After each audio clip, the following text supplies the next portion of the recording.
자, 이번 시간은 이제 제3편 정치, 법률, 행정에 대해서 보겠습니다. 자, 먼저, 우리 직접민주정치와 간접민주정치, 이 개념을 한번 볼까요? 자, 보겠습니다. 자, 먼저 직접민주정체 또는 간접민주정체. 자, 우리 정체란 말을 쓰기도 하고요. 아니면 그냥 정치라고 해도 됩니다. 직접민주정치, 그리고 간접민주정치. 그리고 이 간접민주정치는 결국 대신 결정한다고 해서 대의제도라고 합니다. 그렇다면 국민이 직접 참여하면 직접민주정치고 간접적으로 참여하면 간접민주정치니까 국민의 정치 참여 방식에 따라서 지금 구분하고 있고요. 오늘날에는 대부분의 국가에서는 영토가 넓고 인구가 많습니다. 그래서 간접민주정치 또는 간접민주정치를 실시하고 있습니다. 그리고 이 간접민주정치를 대의정치 또는 대의제라고 한다는 거. 자, 그리고 대의정치, 대의제 같은 말입니다. 자, 그리고 실제로는 간접민주정치를 하고 있는데 직접민주정치 요소를 가미하고 있어요. 그래서 오늘날의 이 민주정치는 원래 레퍼런덤이란 말이 있는데 레퍼런덤은 뭐죠? 이 국민 표결이라고 해야 되고 아니면 국민 투표라고 해도 됩니다. 같은 말입니다. 국민 표결 또는 국민 투표. 그 다음에 국민 발의, 국민 소환 제도. 그리고 우리나라에서는 국민 투표 제도만 인정하고 있죠. 그래서 간접민주정치에 직접민주정치가 결합되어 있죠. 그래서 간접민주정치를 기본으로 하고 직접민주정치가 가미되어 있다고 해서 혼합이라는 말 씁니다. 혼합이라는 말 쓰고요. 자, 그 다음에 이제 대통령제와 의원내각제에 대해서 보겠습니다. 자, 대통령제는요, 어떻게 이해할 수 있냐면, 이렇게 이해할 수 있습니다. 대통령은 엄격하게 권력이 분립되어 있는 엄격한 권력 분립, 그리고 견제와 균형. 자, 이것이 대통령제의 특징입니다. 그리고 대통령이 행정권을 독점하고 있죠. 그리고 의원내각제 국가는 그에 비해서 권력의 융합. 자, 권력의 융합이란 말이 있습니까? 자, 이게 우리 책에 보면 밀접한 관계란 말 있죠. 이게 바로 권력의 융합입니다. 권력 융합을 의원내각제라고 합니다. 자, 그럼 이제 여러분들은 대통령제의 특징, 그리고 내용, 장단점에 대해서 이제 보셔야 되겠습니다. 자, 이제 하나하나 설명해 보겠습니다. 자, 먼저 대통령제는 엄격한 권력 분립입니다. 그리고 견제와 균형의 원리를 취하고 있고요. 그럼 아마 엄격한 권력 분립에서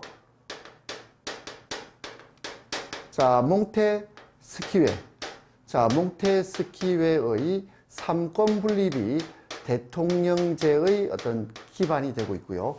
거기에 비해서 의원내각제는 로크의 이권 분립이 그 바탕을 이루고 있습니다.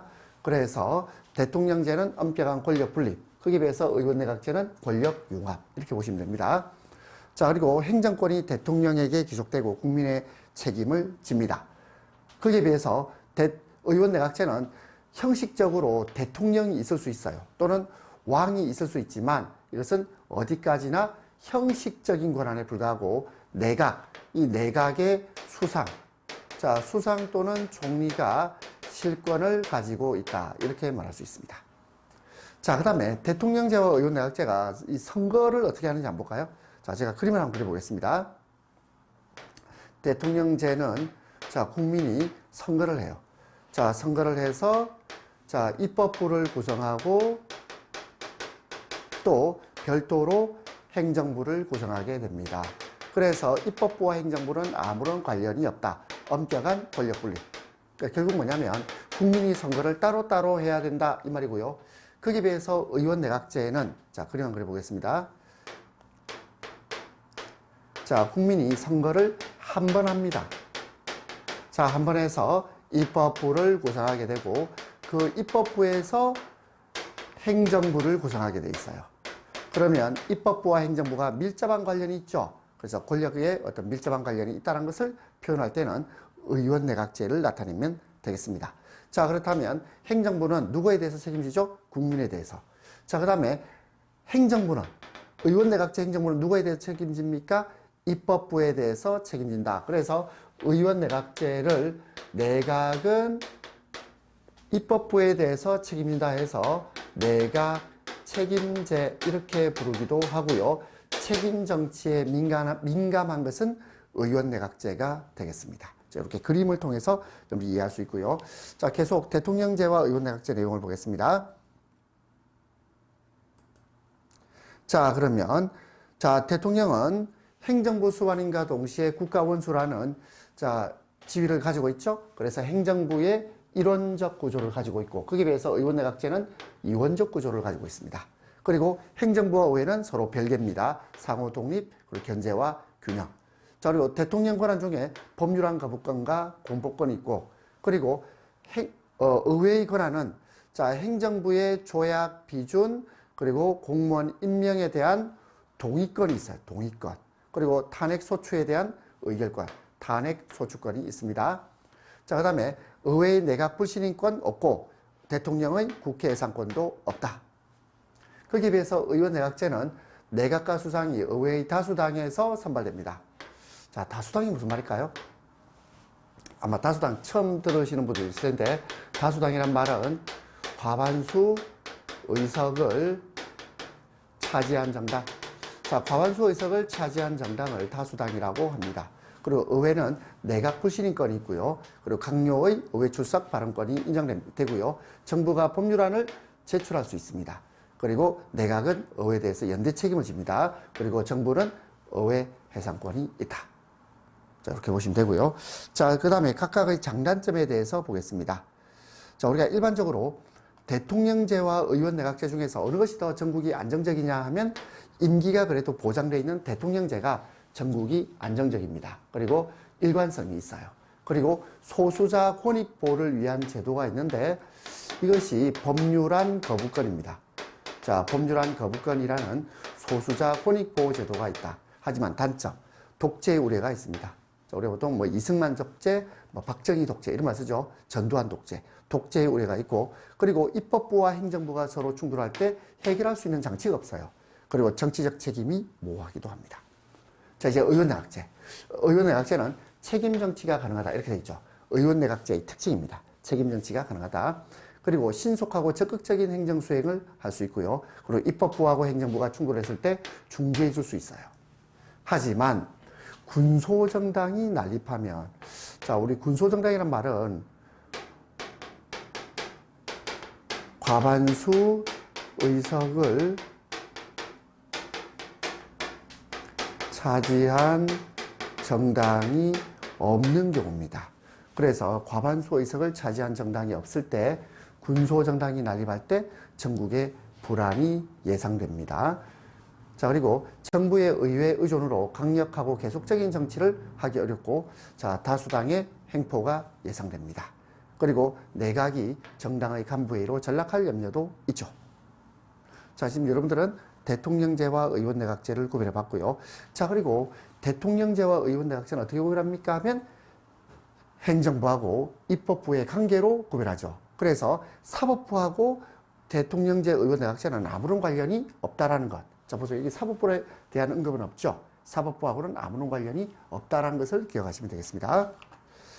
자, 그 다음에 이제 유엔에 대해서 보겠습니다. 유엔. 자, 우리 국제연합이라 부릅니다. 유엔. 자, 유엔은 일단 유엔 총회가 있어요.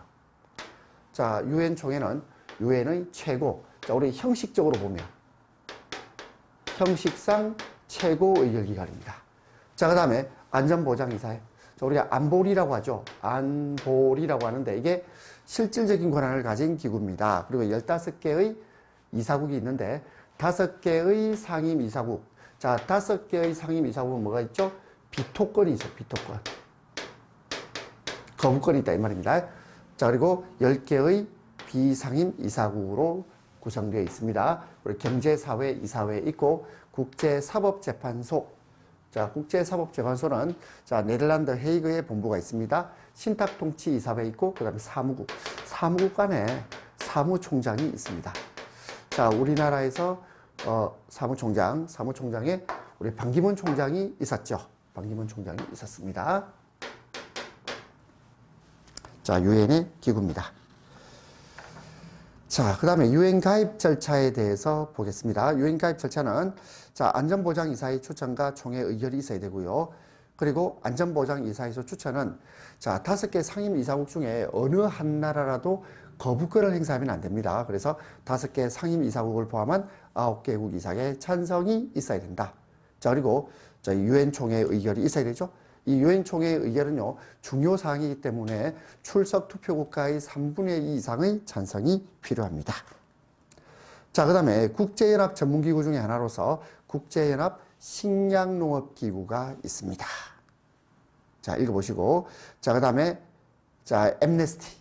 자, 엠네스티는 국제사면위원회를 말합니다. 자, 국제사면위원회. 영국의 변호사 베네슨에 의해서 설립된 국제인권 옹호단체가 자, 국제사면위원회고, 자, 정치범이나 양심수 석방을 위해서 활동을 하고 있죠. 자, 그 다음 이제 국제사법재판소입니다. 자, 국제사법재판소는 국제연합 유일의 사법기관인데 재판관은 15명이고 임기는 9년입니다. 그리고 이 국제사법재판소에서 재판을 받을 수 있는 자는 일단 국제연합의 가맹국이고요. 그리고 가맹국이고, 그리고 기타 국가도 경우에 따라서 당사국이 될 수가 있습니다. 그리고 판결은 재판관의 다수결에 의해서 하는데 이 당사국을 법적으로 구속하고 만약 판결을 따르지 않으면 안전보장이사회가 개입할 수 있습니다. 자, 우리 판결에 따르지 않으면 안전보장이사회가 개입할 수 있다 그러는데 문제는 이 안전보장이사회의 상임이사국이 당사국이라면 이게 별 실효성이 없을 것이다 라는 생각이 들죠. 자, 그래서 자, 국제연합은 자, 힘의 논리가 여전히 작용하고 있습니다. 자, 그럼 국제형사재판소. 자, 우리 국제범죄가 뭐죠? 뭐 대표적으로 뭐 집단학살, 인종청소 이런 겁니다. 이런 국제범죄를 범한 자를 심리하고 처벌하는 자, 국제재판소를 말합니다. 국제형사재판소입니다. 자, 그 다음에 미란다 원칙. 자, 미란다는 사람 이름이에요. 성범죄자 사람 이름인데, 자, 우리가 수사기관이 피의자를 연행할 때는 변호인 선임권, 진술 거부권, 또 있죠. 체포 구속의 이유. 자, 이 세 가지를 알려주어야 한다. 이게 바로 미란다 원칙이고 1966년 미 연방 대법원 판결을 통해서 확립된 원칙입니다. 그래서 이 판결 당시 이 미란다라는 성범죄자는 수사기관이 피의자의 권리를 제대로 알려주지 않았기 때문에 결국 무죄로 풀려나고 그리고 술집에서 술 처먹다가 총 맞아 죽습니다. 자, 그래서 정의는 살아있다. 뭐 이런 겁니다. 자, 그 다음 이제 양해각서 볼까요? MOU라고 합니다. MOU. 그래서 자, 당사국 간의 외교교섭의 결과 서로 양해된 사항을 확인하고 기록할 때 양해각서를 서로 교환하죠. 또 최근에는 기업 간의 상호 제휴와 협력을 위해서 체결하는 다양한 형태의 합의 사항을 기록할 때 양해각서를 체결한다. 이런 말씀입니다. 자, 그 다음에 플레비시트. 자, 플레비시트는 자, 우리 번역을 하면 신임투표입니다. 신임투표. 자, 그리고 이것은 헌법에 나타나 있지 않습니다. 제도화되어 있지 않다. 이렇게 말해요. 헌법에 규정이 없다. 제도화되어 있지 않습니다. 그리고 이 플레비시트는 얼마든지 독재에 악용될 가능성도 있는 국민투표를 플레비시트라고 하고요.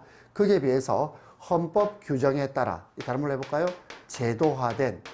제도화된 국민투표를 뭐라고 하냐면 레퍼렌덤이라고 합니다. 레퍼렌덤. 자, 그 다음에 역관제 보겠습니다. 역관제. 자, 일단 역관제 할 때 스포일 시스템 하면 이런 거죠. 역관이란 말은 이 엽이 무슨 뜻이냐면 사냥한다 이런 뜻이거든요. 관직을 사냥합니다. 그래서 선거를 통해서 권력을 잡은 사람이 관직을 지배하는 현상. 그러면 역관제의 반대말은 자, 우리 책에는 뭐 실적제라고 되어 있는데요. 뭐 실적제라고 해도 되고 또는 직업공무원제도. 직업공무원제도를 말합니다. 자, 그러면 이 역관제도는 아무래도 불공정하겠죠? 그리고 비능률적입니다. 비판을 할 수 있겠습니다.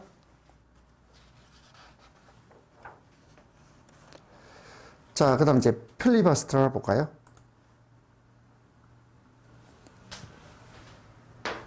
자, 필리버스터는 소수파에 의한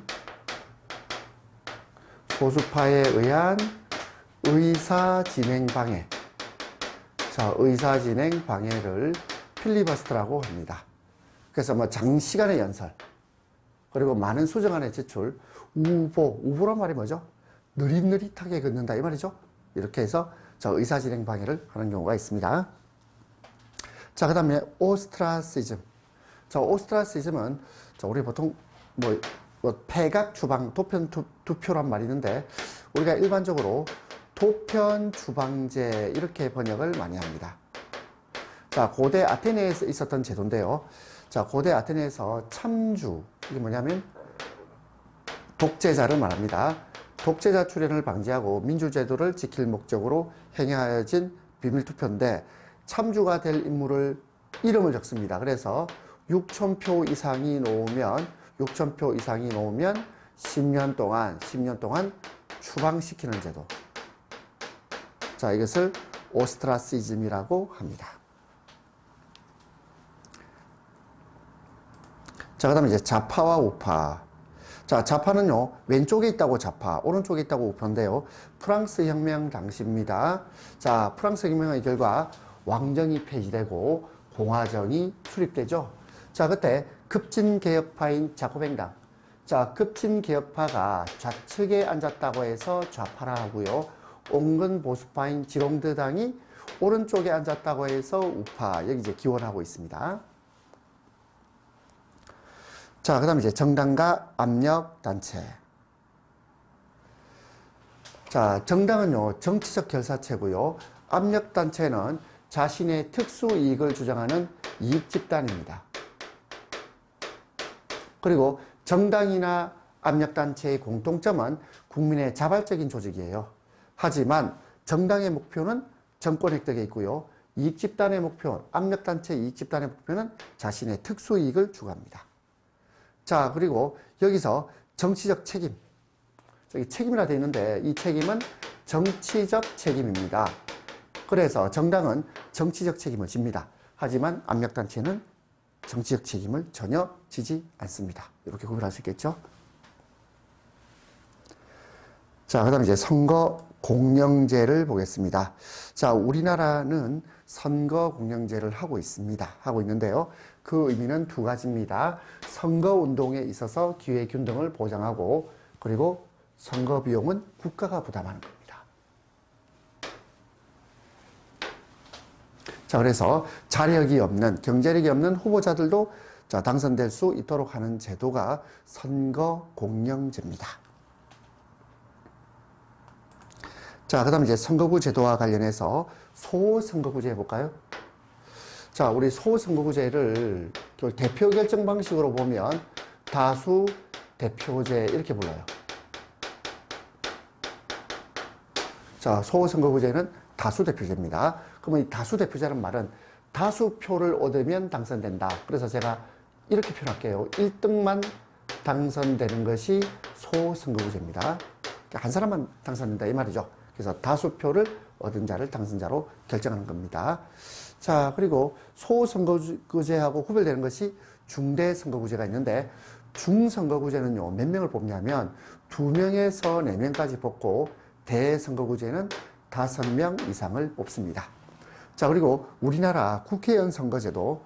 자, 국회의원 선거제도가 소선거구제입니다. 자, 물론 지방의회 의원, 지방의회 의원 선거 중에서 자, 광역의회, 광역지방의회 의원 선거는 소선거구제고, 그리고 중선거구제도 있어요. 중선거구제. 자, 중선거구제는 뭐냐면 기초지방의회 의원입니다. 자, 기초지방의회 의원은 중선거구제를 취하고 있습니다.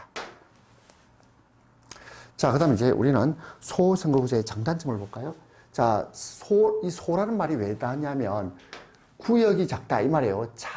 작은 영토입니다. 작아요. 이 작은 지역에서는 입 후보자를 인물 판단하기가 용이하죠. 그리고 이 소선거구제는요, 다수당한테 유리합니다. 그래서 거대 정당이 당선될 가능성이 높아요. 그래서 양당제가 출연을 하게 됩니다. 있네요. 양당제가 출연하게 되고요. 그리고 아무래도 투표에 대한 관심이 높겠죠. 그래서 선거 관리가 용이하고 비용이 절감되는 장점이 있습니다. 하지만 지역적인 인물이 당선될 가능성이 높고요. 사표가 많아요. 사표. 자, 사표의 뜻은, 자, 사표는요. 자, 당선에 기여하지 못한 표를 사표라고 합니다. 그리고 아까 장점으로 거대 정당한테 유리하다 그랬죠? 그럼 단점은 작은 정당한테는 불리합니다. 그리고 관권 개입이 용이하고 그리고 과열 경쟁될 가능성이 있는 것이 소선거구제의 단점이 됩니다.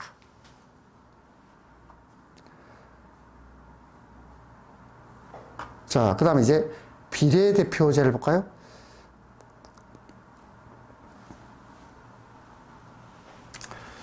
자, 비례대표제는요. 자, 지금 이 책이 좀 잘못됐는데요. 대선거구제를 전제로 이거 지우세요. 자, 지우고요. 비례대표제는 원래 소선거구제의 문제점을, 아까 문제점 뭐가 있던가요? 사표가 많이 발생하고 작은 정당, 군소정당에게 불리했죠. 이 소선거구제의 문제점을 보완하기 위하여 등장한 것이 비례대표제가 되겠습니다. 그래서 정당 득표수에 비례해서 당선자를 배정하는 것입니다. 그럼 이제 소선거구제 문제점 뭐였죠? 아까 사표가 있었잖아. 그래서 사표를 방지하는 거고, 그리고 투표수와 당선자 수의 비례관계를 유지하는 것입니다.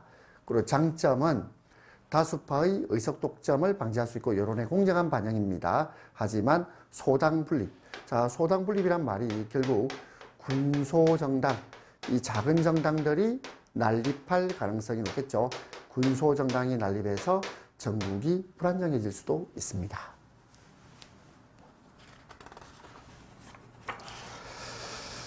자, 그 다음 이제 선거의 종류를 보겠습니다. 자, 선거의 종류는, 자, 재선거, 보궐선거, 총선거, 연기된 선거가 있는데, 자, 재선거는 당선인이 없거나, 선거 전부 무효 판결이 있거나, 당선인이 의원 임기 개시 전에 사퇴, 사망, 피선거권 상실, 선거 비용의 초과 지출, 당선인 또는 사무장의 선거 범죄로 당선 무효가 됐을 때 재선거를 합니다. 자, 그 다음에 총선거.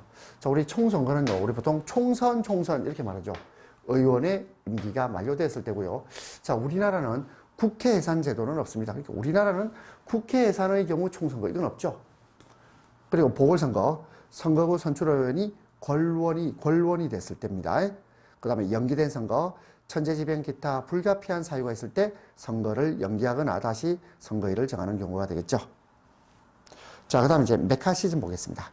자, 메카시즘은 1950년에서 54년까지 미국을 휩쓴 일련의 반공산주의 선풍을 메카시즘이라고 하고, 1950년 이 메카시 의원이 연설한 것에서 발단이 있습니다. 그리고 이러한 메카시즘은 그 대표적인 반공산주의, 그리고 또 우리 냉전의 산물이죠. 그래서, 자, 냉전이라는 말이 여기 나오죠? 자, 그리고 이제 뭐 6.25 전쟁 쭉 한번 읽어보세요. 자, 그 다음에 코커스가 있죠. 코커스. 자, 우리 코커스의 반대말이 뭐죠? 프라이머리입니다. 자, 코커스의 반대는 프라이머리. 자, 코커스는, 자, 미국에서 대통령 후보를 선출하기 위한 전당대회나 또는 연방주 시의회 의원들이 주요 사안을 결정하기 위해서 여는 회의인데, 그러면 이 코커스에는 누가 참여하냐면 당원이 참여해요. 당원이 참여한다. 자, 근데 거기에 비해서 비당원과 일반인이 참여하는 것, 이걸 뭐라 그런다고요? 예비선거. 이 예비선거를 프라이머리라고 합니다. 그럼 다시 정리하면 코커스는 당원만이 참여할 수 있고, 프라이머리는 당원이 아니라도 참여할 수 있는 것을 말하겠습니다. 자, 그 다음에 이제 란츠게마인데. 자, 란츠란 말은 어떤 지역, 영토 이런 말인데요. 자, 란츠게마인데는 스위스의 일부 주에서 아직도 실시되고 있는 건데요. 주민자치회입니다. 직접 민주정치의 한 형태가 되겠고요. 그래서 1년에 한 번씩 광장에 모여서 주의 중요 사항을 결정하는 것을 란츠게마인데라고 합니다. 자, 그 다음에 이제 데탕트입니다. 데탕트. 자, 불어고요. 프랑스어고 국가 간의 어떤 긴장 완화. 자, 긴장 완화 또는 뭐라고 표현할까요? 데탕트는 냉전이 완화된다. 이렇게 말합니다. 자, 그리고 1973년 미국의 베트남 철수. 자, 이것을 닉슨 독트린. 이렇게 말하죠. 닉슨 독트린.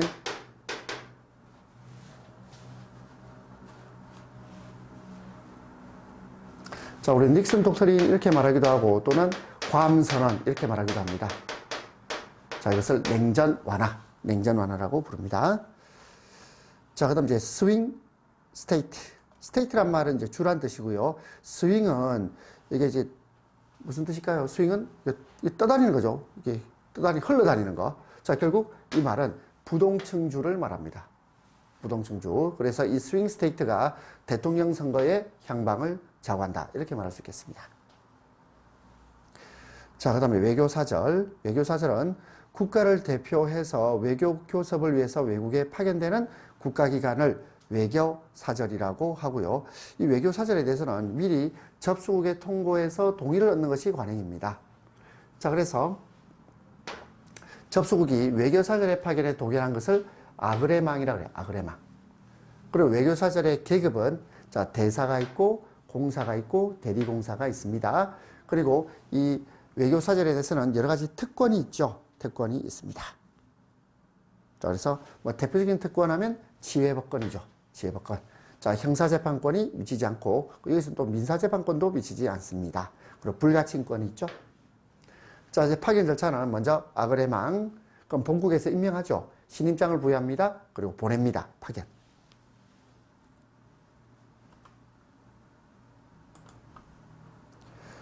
자, 그 다음에 페르소나 논 그라타. 자, 페르소나 논 그라타란 말은 뭐 별로 좋아하지 않는다. 기피 인물 이런 말이죠. 좋아하지 않는 인물, 기피 인물을 말합니다. 그러면 이 페르소나 논 그라타라고 선언을 할 수 있다면 그러면 이 통보를 받은 정부는 어떻게 되죠? 자, 소환하거나 해임하는 것이 관행입니다.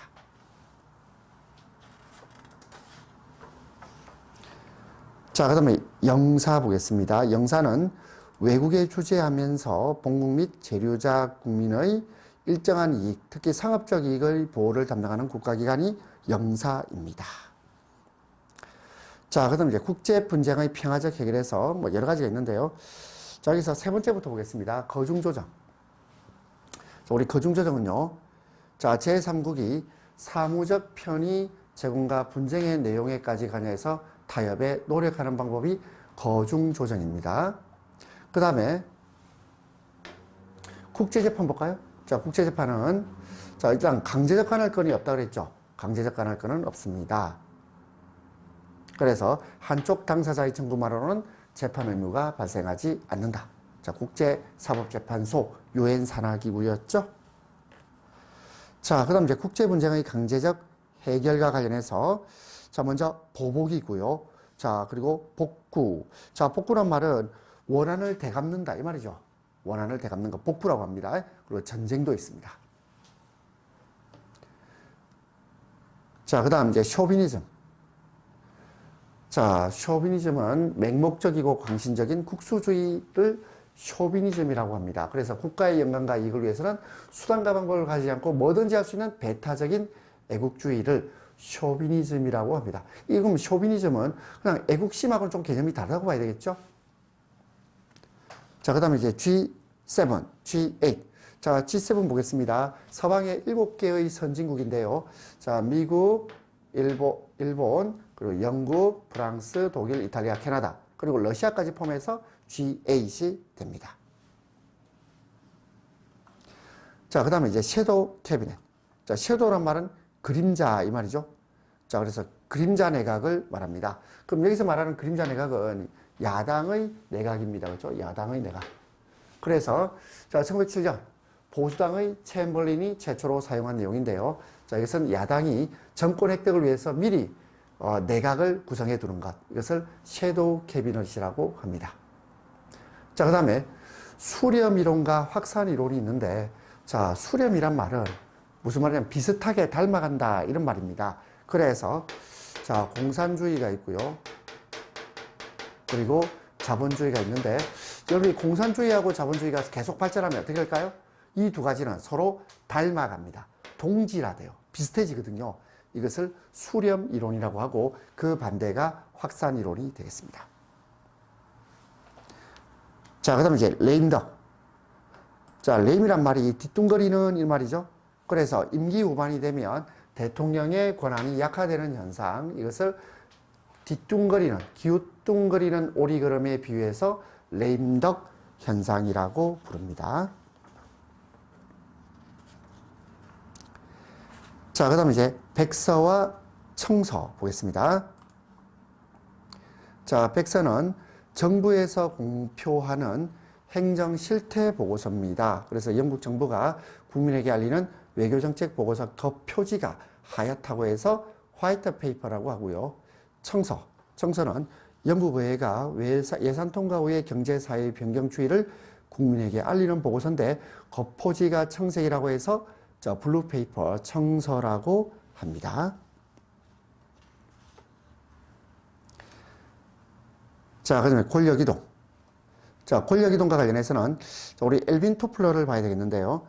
자, 우리 엘빈 토플러의 저서 중에 하나죠. 그래서 엘빈 토플러는 자, 3권의 책을 썼습니다. 그래서 자, 미래의 충격, 제3의 물결, 권력의 이동 3가지를 썼고요. 자, 여기서 자, 이제 정보와 사회로 넘어가면서 물리적인 힘과 돈에서 지식으로 권력이 이동한다. 이게 권력의 이동입니다.